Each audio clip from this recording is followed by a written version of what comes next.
जय भीम, नमो बुद्धाय। आज मैं मानवेंद्र निषाद आज एक नए विषय के साथ और नए विषय पर चर्चा करेंगे। आज का विषय है महार सत्याग्रह। यह विषय बहुत ही महत्वपूर्ण है। सोचिए साथियों, उस समय की बात है जब बाबा साहब पढ़ करके वापस आए और शुरू से ही बाबा साहब जो गरीबी झेल रहे थे, जो अछूत का कलंक उनके ऊपर था, उसको मिटाने के लिए, अपने समाज को आगे बढ़ाने के लिए एक आंदोलन किए। उस आंदोलन का नाम था महार सत्याग्रह। महार सत्याग्रह का मतलब यह है कि उस समय जो समाज के दबले कुचले निचले व्यक्ति थे, उनको सार्वजनिक स्थानों पर जाने नहीं दिया जाता था, सार्वजनिक स्थानों पर हिस्सा नहीं लेने दिया जाता था, कहीं तालाब में कहीं कुओं में पानी पीने तक नहीं दिया जाता था। इसके खिलाफ बाबा साहब भीमराव अंबेडकर ने सत्याग्रह आंदोलन चालू किया।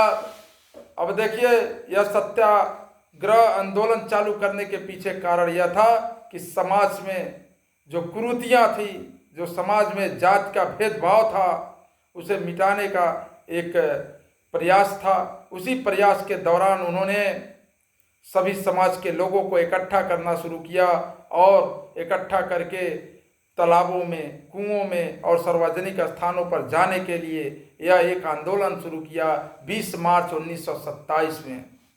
और इस आंदोलन का परिणाम स्वरूप यह हुआ कि जल स्रोत का उपयोग करने का अधिकार मिला और साथ ही साथियों बता दें कि सार्वजनिक स्थानों पर प्रवेश करने का अधिकार भी मिला। साथ ही साथियों शिक्षा और रोजगार के अवसर प्राप्त करने का अधिकार भी मिला। बाबा साहब भीमराव अंबेडकर के नेतृत्व में महार सत्याग्रह ने कई महत्वपूर्ण परिणाम दिए। देखिए, उस सत्याग्रह का एक निश्चित परिणाम भी निकला। वह परिणाम क्या था बता दो साथियों।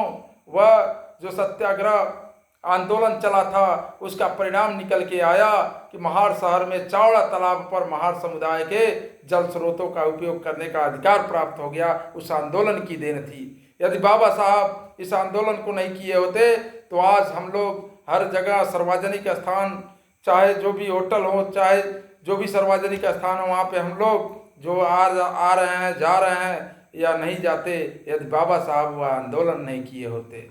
बता दो साथियों, सार्वजनिक स्थानों पर प्रवेश करने का अधिकार भी बाबा साहब ने दिलाया। उन्हीं का देन है कि आज बहुत बहुत बड़े बड़े होटलों में, बहुत बड़े बड़े पार्कों में, चिड़ियाघरों में, बहुत जगह स्थानों पर जो भी मंदिर है वहाँ पे हम लोग जा पा रहे हैं। यह बाबा साहब की देन है। बाबा साहब इतना ही नहीं, यह जब दोनों अधिकार हमको मिला तो साथ ही साथ दलित अधिकारों की लड़ाई में एक नए युग की शुरुआत हो गई। वह नई युग आज देखिए सामने जो साक्षात दिखाई दे रहा है। आज दलित वर्ग के लोग, ओबीसी के लोग, पिछड़े वर्ग के लोग जो भी सरकारी नौकरियां कर रहे हैं या हर क्षेत्र में जहां पर अपना योगदान दे रहे हैं, उस योगदान के पीछे बाबा साहब की देन है। बाबा साहब जितनी गरीबी झेले, जितनी अछूत की भावना से जूझे, वह भावना उनको दिनों रात सोने नहीं दिया और वही बाबा के अंदर चेतना जगी। बाबा साहब ने सत्याग्रह करके इन सब चीज़ों को हमें अवेलेबल कराया, हमें उपलब्ध कराया।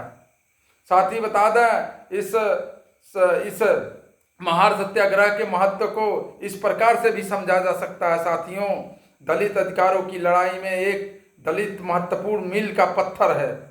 यानी कि हम बता दें साथियों, दलित जो हर जगह पे सार्वजनिक स्थान पर जहाँ पे अपना योगदान दे रहे हैं, अपने चलकर जो वहाँ पे खड़ा रह रहे हैं या जो भी कुछ कर रहे हैं, वह बाबा साहब के सत्याग्रह की देन है। तो इसलिए कहा गया है मील का पत्थर, क्योंकि यह कार्य जो था बहुत कठिन था। इस कठिन कार्य को बाबा साहब ने इस सत्याग्रह के माध्यम से छुटकारा दिलाने का कार्य किया। साथ ही बाबा साहब के नेतृत्व में दलित समुदाय को एकजुट करने का प्रयास भी था। देखिए, बाबा साहब सिर्फ हमको अधिकार ही नहीं दिलाए, बल्कि पूरे समाज के लोगों को, दबे कुचले निचले व्यक्ति को एक जगह करने का कार्य भी किया। और यह कार्य देखिए भारतीय स्वतंत्रता आंदोलन में एक महत्वपूर्ण भूमिका भी निभाए। आज साथियों, जो भी कुछ हम सभी लोगों को व्यवस्थाएं मिल रही हैं, तो साथियों कहीं ना कहीं बाबा साहब की उस सत्याग्रह की देन है। सत्याग्रह के पहले बता दें साथियों कि उस समय जो उच्च वर्ग के लोग हुआ करते थे, उनके अगर घर के रास्ते या उनके रास्ते में पड़ जाते थे लोग, तो उसको झाड़ू से साफ किया जाता था। यहाँ तक कि साथियों उस समय जो दलित वर्ग के लोग थे, जो निचले महार समाज के लोग थे या ओबीसी समाज के लोग थे, उन लोगों को उस समय अपने गले में हंडी और पीठ में झाड़ू बांध के चलना पड़ता था। साथियों यह इतनी तिरस्कार बाबा साहब के सामने जो हो रही थी घटना, उससे बाबा साहब बहुत ही चिंतित थे। उन्होंने सबसे पहला काम, अपने जीवन का सबसे अनमोल और पहला आंदोलन उन्होंने सत्याग्रह से शुरू किया, और सत्याग्रह का जो आंदोलन था उसका परिणाम स्वरूप आज हमें दिखाई दे रहा है। हर जगह हमारे दलित भाई, ओबीसी के सभी भाई जहाँ पर कार्यरत हैं, बहुत ही बढ़िया से अपना रोजगार, अपने स्वजीवन को अच्छे सुचारू से चला रहे हैं। तो कहीं ना कहीं बाबा साहब भीमराव अम्बेडकर की देन है। साथियों इस महान सत्याग्रह के बारे में हम अगली वीडियो में बहुत ही बढ़िया से अच्छी बातें और भी लेकर के आएंगे, और इन सब वीडियो को देखने के लिए आप समस्त साथियों से अनुरोध है, विनती है कि आप सभी साथी हमारे चैनल को सब्सक्राइब करें, शेयर करें, लाइक करें, कमेंट करें, जिससे हमें एक नई ऊर्जा मिल सके। जय भीम, जय भारत।